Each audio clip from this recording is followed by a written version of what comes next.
Making offers with ease, using could in English language. Hello, language learners. In today's video, we'll be delving into the fascinating world of modal verbs. Specifically, we're going to focus on how you can use the modal verb could when making requests and offers. It's all about politeness, indirectness, and etiquette in communication. So, buckle up and let's master the use of could.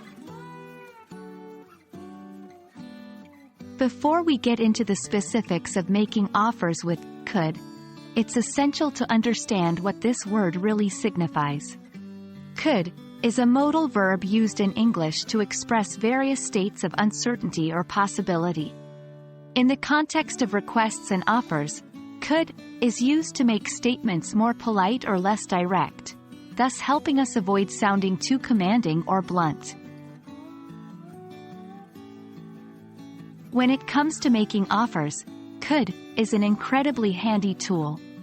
It provides a gentle, non-imposing way to propose help or assistance.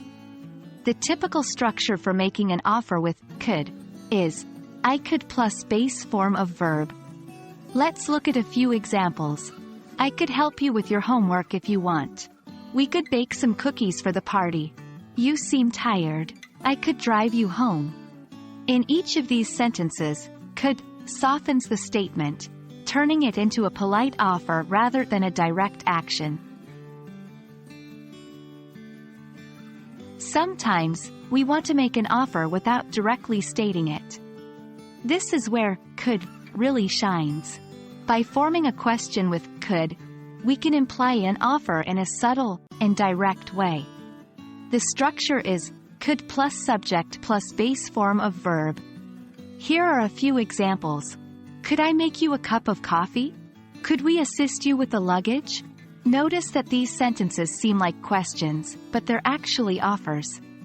This is a great way to propose help without making the other person feel obliged. And that wraps up our deep dive into using the modal verb could for making offers. Remember, using could can be a great way to sound more polite and less imposing when you want to offer help or suggest an action. Keep practicing these structures, and you'll be a could pro in no time. Thank you for joining us today. We hope this video has shed some light on this important aspect of English language. As always, happy learning and see you in our next video.